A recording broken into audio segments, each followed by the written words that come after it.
obviously is a top one in my Yeah. book. And talking about that match, you faced, it was you, Rich, and Rex Gibson taking on Authors of Pain. What was that whole experience Yeah. like? It was crazy. It was my first time ever being backstage in WWE. So I walked in just thinking they were just going to use me, or not even use me at all, because I've heard from guys that they get called to go backstage and they don't get used ever, or for anything. So I was like, I'm just going to go for the experience, see how the big show was ran, and finally just meet some people and network. And we get there, we do our physicals and stuff, and they tell everybody to be by the ring, and I saw Authors of Pain standing not too far from everybody, and they grabbed me and the other guy and told us, we're going to be wrestling Authors of Pain tonight. And I was like, you got to be kidding me. Like, these guys are so good. But it was great, because then, they had us obviously get in the WWE ring, which is my first time ever being in there, and just do some stuff, work some stuff out, and, bump in front of the agents. And I had, I think Fit Finley and Road Dogg were the agents of the match. So just talking to them and hearing them just kind of tell me what they wanted from the match, just was great to just, because I grew up watching these guys, and, these are guys that are great performers, had really long, great careers, and now they're just kind of coaching me in a match, which is amazing. Yeah. And after the match, did he give you anything, any reviews, any comments about the match after? After the match, Authors of Pain thanked us, and then they told us to hang out in gorilla position.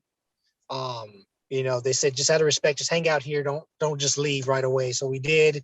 Authors of Pain came back again and asked if we were okay. Asked how everything went. And then Vince McMahon called us over. And Vince McMahon thanked us for the match and shook our hands. So that was a cool moment, because the one thing they tell you when you're there is not to approach Vince at all. Yeah. He's a busy man. He's a busy man, and he doesn't have time for all these local talents just to pick his ear and pick his brain. I'm sure we would love to sit with the guy and ask him hundreds of questions, but they tell us, don't talk to him, don't approach him. And for him to call us over to his little office station that he had at gorilla position and extend his hand and thank us for the match was really cool. And asking some of the guys that have been backstage and done matches for Raw and SmackDown, a lot of them say that doesn't happen. Like, yeah, I know Vince never called us over, and Vince never thanked us. So for some reason, he thanked us, which was cool. It's a memory that lives in my mind. It wasn't recorded. I didn't get to get a picture, and I wasn't going to be a mark and ask for a picture afterwards and get kicked out. But it's something I know happened. And my tag partner, he was there too. He could vouch for me and say, yeah, Vince McMahon called us over and he thanked us and shook both our hands on the spot, That's so cool. That's so awesome. Just to say, like, you actually got to shake his hand, because we talked to wrestlers and they didn't even get to even like see him at all. So the fact that you got to like shake his hand, that's like so cool. Yeah, and I've been back several times, and he was only there one other time. Other times I didn't see him at all. And also, you got to also be part of the whole Tyson Fury and Braun Strowman. I think you're like a security guard. What was that experience like, being between those two big guys?